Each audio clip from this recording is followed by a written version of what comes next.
Selamat pagi sahabat yang terkasih di dalam Tuhan. Mari kita awali aktivitas pada hari ini dengan bersama-sama bersaat teduh di dalam doa pagi.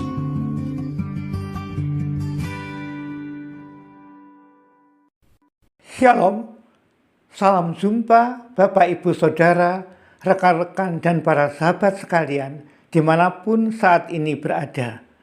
Bagaimana kabar semuanya?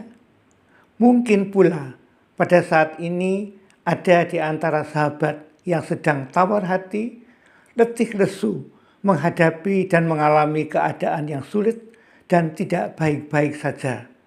Namun ingat dan percayalah, sekalipun situasi tidak mendukung di sekitar kita, situasi tidak bersahabat, namun kita punya seorang sahabat sejati yang tidak pernah membiarkan dan meninggalkan kita. Tetaplah percaya dan dekatkanlah diri kita kepadanya.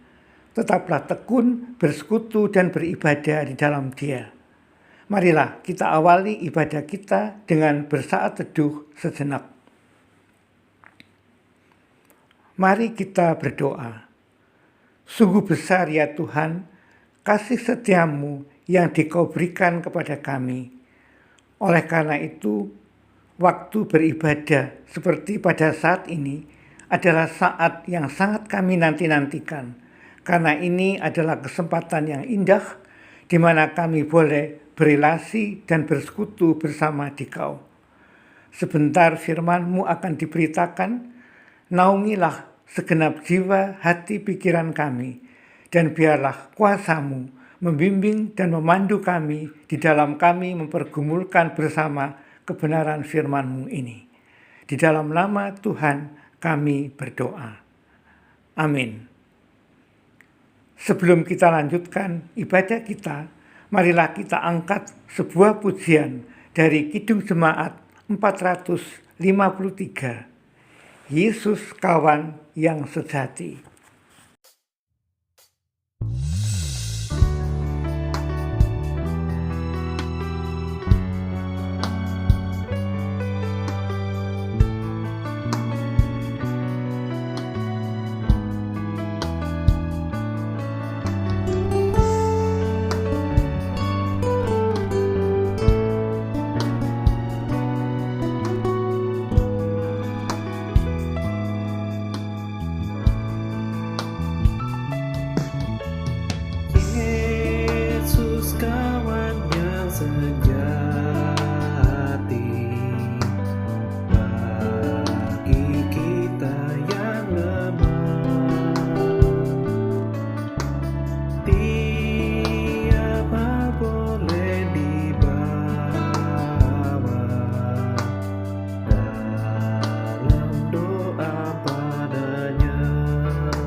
Yeah.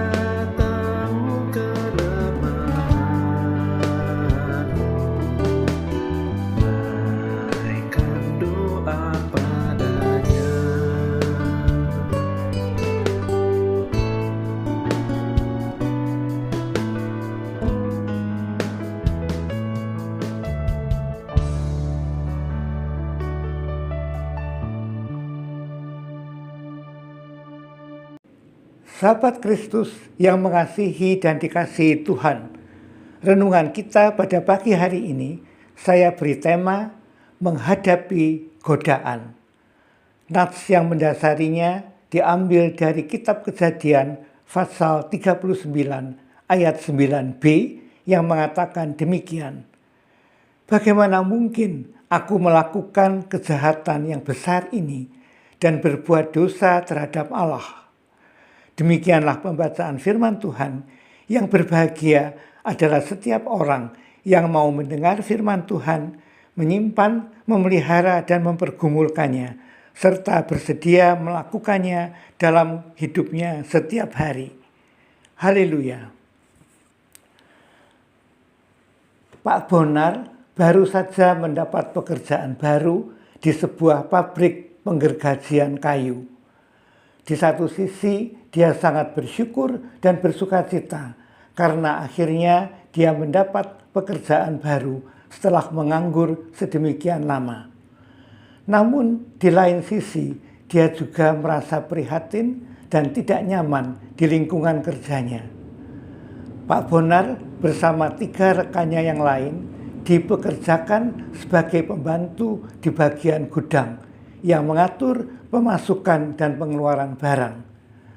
Ketiga rekannya yang lain ternyata adalah orang-orang yang tidak loyal dalam pekerjaannya. Bukan saja mereka tidak tertib dan tidak disiplin di dalam bekerja, tetapi mereka juga tidak jujur. Suka datang terlambat, pulang sebelum waktunya, juga suka memanipulasi dalam melakukan pemasukan dan pengeluaran barang. Pada suatu ketika Pak Bonar diajak berkompromi dan berkomplot untuk mengikuti ulah mereka. Sebagai pengikut Kristus yang setia, Pak Bonar tetap komitmen pada pendiriannya dan tidak mencemarkan dirinya dari kejahatan. Dengan tegas dia menolak dan tidak mengikuti jejak mereka. Dia harus memikul konsekuensi yang harus dialaminya. Dia dibenci, diolok-olok, dan disisihkan, bahkan dikucilkan. Dan lebih parah lagi, dia menjadi korban fitnah. Tetapi Pak Bonar menghadapi semuanya ini dengan tabah dan sabar. Dia yakin pertolongan kuasa Tuhan akan selalu berpihak kepada orang yang benar. Bahkan dia terus mendoakan agar rekan-rekannya segera bertobat. Sahabat, mutu kehidupan kita bisa baik atau buruk itu tergantung dari perilaku kita dan perilaku orang-orang di sekitar kita. Bisa saja kita hidup di dalam sebuah rumah dan lingkungan yang nyaman, namun batin kita tersiksa oleh tingkah laku penghuni lainnya. Ketaatan dan takut akan Tuhan menjadi salah satu ujian tatkala kita menghadapi dan mengalami berbagai liku-liku hidup. Salah satu ujian yang bisa kita temui adalah jika kita menghadapi godaan. Yusuf memiliki posisi yang kuat dan memegang kekuasaan tinggi ketika ia bekerja di rumah tuannya Potifar. Keadaan nampaknya baik-baik saja dan tidak ada masalah. Namun disinilah Yusuf harus mengalami proses dan pembentukan karakter tahap demi tahap. Dari seorang remaja, pemuda, dan kini Yusuf telah beranjak menjadi seorang pria dewasa yang tampan, gagah perkasa. Namun dia tetap memiliki akhlak dan moral yang tinggi. Bagi Yusuf, Allah melebihi segala-galanya, bahkan melebihi keinginannya. Kepada Allah, dia harus membuktikan kemurniannya, integritasnya, dan ketahanan melawan tipu muslihat iblis. Hari demi hari, Yusuf digoda istri Potifar, dan sebanyak itu pun juga Yusuf selalu menolak dan berkata, "Bagaimana mungkin Aku melakukan kejahatan yang besar ini dan berbuat dosa terhadap Allah. Akhirnya Yusuf menjadi korban fitnah istri Potifar, di mana istri Potifar memegang baju Yusuf, dan ketika Yusuf lari meninggalkan bajunya, istri Potifar berteriak dan memutarbalikkan fakta. Katanya, Yusuflah yang mempermainkan dirinya. Ketika hal ini didengar oleh Potifar, Potifar marah besar dan menjebloskan Yusuf ke dalam penjara. Yusuf menjadi korban fitnah yang keji. Sahabat, bagaimana kita diperhadapkan dengan peristiwa-peristiwa seperti yang dialami Yusuf kalau saat itu menimpa diri kita? Bila mana kita harus melakukan perkara-perkara yang bertentangan dengan firman Allah, maka di sanalah kita diuji.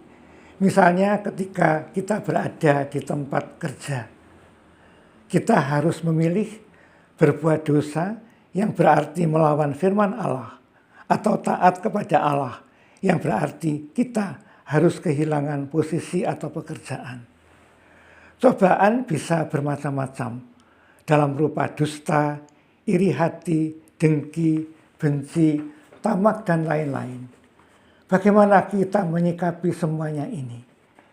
Berdoalah dan mintalah kekuatan Allah agar kita dimampukan melawan segala bentuk kejahatan yang menyerang. Janganlah mengandalkan kekuatan kita sendiri. Mintalah pertolongan dan hikmat Allah. Utamakanlah kehendaknya.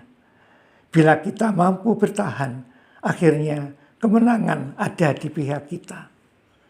Kita bisa melihat kelanjutan kisah Yusuf selanjutnya, sementara dia di penjara.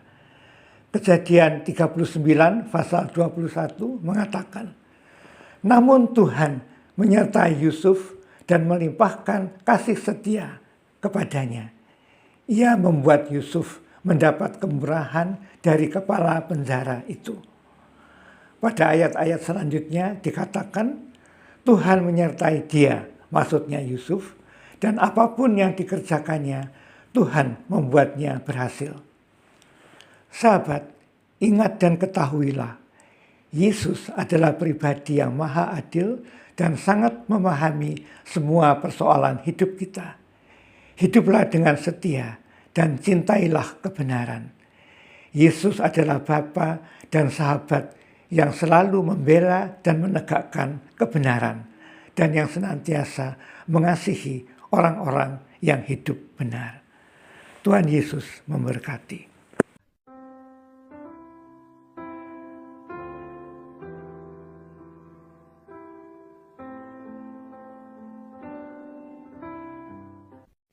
Sahabat Kristus yang setia, marilah bersama kita naikkan doa-doa syafaat. Kembali kami datang menghadap Dikau ya Tuhan. Bersyukur sekali kami mempunyai Allah yang hidup, Bapa dan sahabat yang sangat mempedulikan dan memahami kondisi hidup kami dan berkenan campur tangan menyelesaikan semua persoalan hidup kami, bahkan segala permasalahan yang terjadi di muka bumi ini. Tolonglah dan ajarkanlah kami untuk selalu taat dan setia mengikuti jalan-Mu. Berkatilah iman dan kehidupan rohani kami, agar kami tekun beribadah, rajin berdoa, suka merenungkan kebenaran firman-Mu. Berilah kami kesehatan yang baik, sembuhkanlah mereka yang sakit, hiburkanlah mereka yang berduka cita, berilah solusi bagi mereka yang bergumul dalam masalah mereka, baik itu masalah pekerjaan, kondisi ekonomi dan finansial di masa-masa yang sulit ini, dan sebagainya. Limpahkanlah hikmat dan kebijaksanaan kepada pemerintah dan semua jajarannya, dari yang tertinggi sampai yang terendah, agar mereka berkenan bekerja dengan bijaksana, menjalankan peran tugas mereka dengan adil dan takut akan Tuhan. Teguhkan rakyat, khususnya di bumi Indonesia ini, agar sungguh-sungguh mereka berada dalam kondisi yang dipenuhi dengan sukacita dan damai sejahtera. Terima kasih Tuhan untuk semua yang boleh kami doakan. Terpujilah nama Tuhan kekal selama-lamanya. Amin.